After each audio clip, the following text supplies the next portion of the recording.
Hi ಗೆಳೆಯರೇ, ನಮಸ್ತೆ. BTL ಫಾರ್ಮರ್ಗೆ ಸುಸ್ವಾಗತ. ನಾವು ಇವತ್ತು ಬೆಳಗ್ಗೆ ಎದ್ಬಿಟ್ಟು ಹೊಲ ಕಡೆ ಬಂದಿದ್ದೀವಿ. ಯಾಕಂದರೆ ನೀರು ಕಟ್ಟಬೇಕಾಗಿತ್ತು. ನಾನೊಂದು ಚಿಕ್ಕದೊಂದು ನೀರು ಬಿಡೋಕ್ಕೆ ಪೈಪ್ಲೈನ್ ರೆಡಿ ಮಾಡಿದ್ದೀನಿ. ಯಾಕಂದರೆ ಅದು ಒಳಗಡೆ ಮಾಡೋಕ್ಕಾಗಲ್ಲ ಅಂತೇಳಿ ಮೇಲೇ ಮಾಡಿದ್ದೀನಿ. ಒಂದು ಚಿಕ್ಕದಾಗಿ ಅದೇನಂತ ನಿಮಗೆ ತೋರಿಸ್ಕೊಡ್ತೀನಿ ಬನ್ನಿ. ಈ ಥರ ಇದೆ ಪೈಪ್ಲೈನ್ ಆಲ್ರೆಡಿ. ಹಿಂಗೆ ಬೆಂಡ್ ಹಾಕಿ ಪೈಪ್ ಬೆಂಡ್ ಆಗ್ತಾಯಿದೆ ಇಲ್ಲೆಲ್ಲ. ಇದಕ್ಕೇನಪ್ಪ ಮಾಡಿದ್ನಿ ಅಂತೇಳಿದರೆ, ಈ ಥರ ಬೆಂಡ್ ಆಗೋದಕ್ಕೆ ಪೈಪ್ಲೈನ್ ಮತ್ತೆ ಅದನ್ನ ರೆಡಿ ಮಾಡಿದ್ದು ನೋಡಿ. ಎಲ್ಲ ಕಿತ್ಬಿಟ್ಟು ಹುಲ್ಲೆಲ್ಲ ಕಿತ್ತಾಕಿ ನೋಡಿ. ಈ ಥರ ಲೀಕ್ ಆಗ್ತಿದೆಯಲ್ವ, ಇದಕ್ಕೆ ಸೊಲ್ಯೂಷನ್ ಏನಂದರೆ ಇಲ್ಲಿಂದ ನೈಟ್ ಈ ಥರ ಬೆಂಡ್ ಆಗುತ್ತೆ. ಈ ಬೆಂಡ್ ಆಗೋದಕ್ಕೆ ಏನಾದರೂ ಸೊಲ್ಯೂಷನ್ ಮಾಡೋಣ ಅಂಥೇಳಿ ಇಲ್ಲೊಂದು ರೆಡಿ ಮಾಡಿದ್ದೀನಿ. ಅದೇನಂತ ನಿಮಗೆ ತೋರಿಸ್ಕೊಡ್ತೀನಿ ಬನ್ನಿ. ನೋಡಿ, ಇಲ್ಲಿ ರೆಡಿ ಮಾಡಿದ್ದೀನಿ.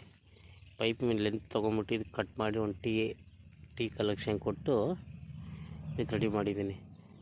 ಈ ತಿರುಗಿ ನೋಡಿ, ಈ ಕಡೆ ಕೂಡ ಅಡಿಕೆ ಲೈನ್ ಇರೋದ್ರಿಂದ ಟೀ ಹಾಕೋದ್ರಿಂದ ನಿಮಗೆ ಇದಕ್ಕೆ ಒಂದು ನಲ್ಲಿ ಹಾಕ್ಕೊಂಡಿನಿ. ಯಾಕಂದರೆ ಈ ಕಡೆ ಬರ್ಬೇಕಾದ್ರೆ ಈ ಕಡೆ, ಆ ಕಡೆ ಬರ್ಬೇಕು ಆ ಕಡೆ. ಇದು ಆಫ್ ಮಾಡಿದರೆ ಈಗ ಆ ಕಡೆ ಹೋಗ್ತಿದೆ ನೀರು. ಹಾಗಾಗಿ ತುಂಬ ಉಪಯುಕ್ತ ಇದು. ಮೇಲೆ ಪೈಪ್ಲೈನ್ ಮಾಡೋದಕ್ಕಿಂತ ಒಳಗಡೆ ನಾವು ತೆಗೆದೇನೋ ಮಡಿಕೆ ತೊಗೊಂಡು ಹೋದ್ರೂ ತೆಗಿಬೇಕಾಗುತ್ತೆ. ಬಟ್ ಇದು ಮೇಲೆ ಮಾಡೋದ್ರಿಂದ ಒಳ್ಳೆ ಯೂಸ್ಫುಲ್ ಅಂತ ಹೇಳ್ಬೋದು. ನೋಡಿ, ಈ ಥರ ಇದೆ. ಈ ಲೈನ್ಗೂ ನೀರು ಹೋಗುತ್ತೆ ಮತ್ತು ಈ ಅಡಿಕೆ ಲೈನ್ಗೂ ಕೂಡ ನೀರು ಹೋಗುತ್ತೆ. ಈ ಥರ ಇದೆ ನೋಡಿ. ಫುಲ್ ಹಂಗೆ ಮಾಡೋದು ರೆಡಿ ಮಾಡಿದ್ದೀನಿ.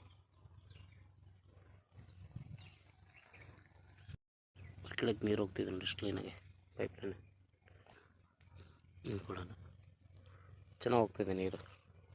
ಮೆಥಡ್ ಯೂಸ್ ಮಾಡೋದ್ರಿಂದ ಮೆಥಡ್ ವರ್ಕೌಟ್ ಆಗ್ತಾ ಇದೆ. ತಡೆಯೋದು ತಪ್ಪಾಗೋದಿಲ್ಲ.